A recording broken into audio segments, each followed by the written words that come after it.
Hi, I'm Aniki Nippon, and this is the third installment of the fallacies I found in David Hockney's book, Secret Knowledge.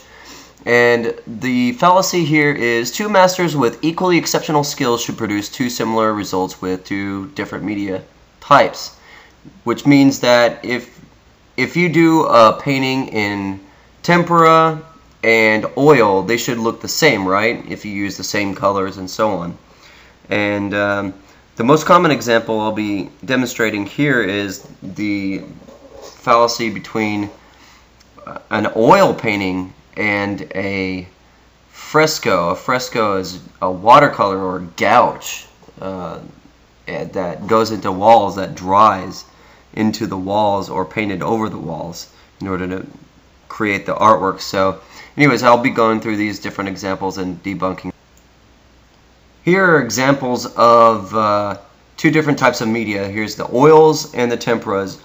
With the same kind of canvas and the same exact colors, they're completely different. This comes from the BBC series Leonardo da Vinci, the man who wanted to know everything, and Leo Stevenson is explaining these different medias.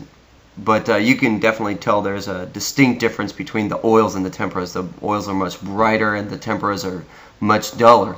And I'll provide a link to the video if you actually want to see it. It begins in part 2 where he explains how they are made, and then part 3 is where he actually talks about the difference between the oils and the temperas. And you can see it's just so different just by using a different kind of media. So now for the comparisons that are in the book on page 138 and 139, you see Michelangelo's Sistine Chapel detail, and also see Raphael's portrait of a person.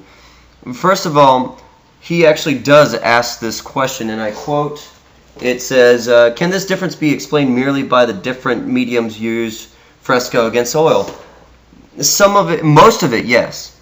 I could say most of it. I'm going to get to the next point in the next video, but staying with this one, the fresco texture is not going to be same as an oil as demonstrated before.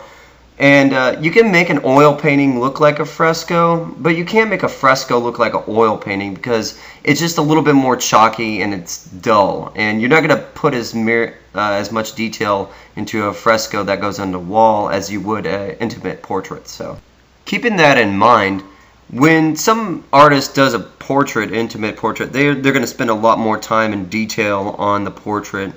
When it comes to a wall fresco, you're just going to not only spend more time on planning to make these wall paintings and these frescoes. You know, it takes not only a lot of planning, but I mean, you got to plan each day how much you're going to do. Michelangelo, I think they calculated the rate that he worked was like 1 square yard a day, because the wall frescoes are going to dry up and it's permanent. At least the kind of frescoes he was working with, not like Da Vinci's. Not like Da Vinci's Last Supper, but this one was a permanent one, not overlaid, you know, built-in painting.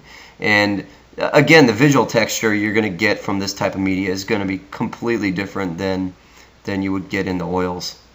And the worst offense I found was on 42 and 43, where he's comparing a fresco with a tempera and another tempera painting. And then on the other side, of course, is the more detail, which is oil and another oil painting. And then finally, Anthony Van Dyck, another oil painting. And then has the nerve to say, was this really just eyeballed, I quote? And also, what happened to make this painting so different from the first? And I can tell you, and he doesn't even mention the media in that one, but there's a clear difference between the media. It's going to give you different texture, but you know, aside from what I'm going to put in the next video, I mean, just looking at these paintings, you're going to notice a little bit of difference. You know, the temperas are a little bit duller and the oils are going to be richer, and it's just such a odd connection between that and the use of a lens or optical device. So needless to say, those are the differences that I notice, and that's the third fallacy I notice, and I hope even the most common people can understand these subtle differences and notice that there's big flaws in this book that relate to these differences.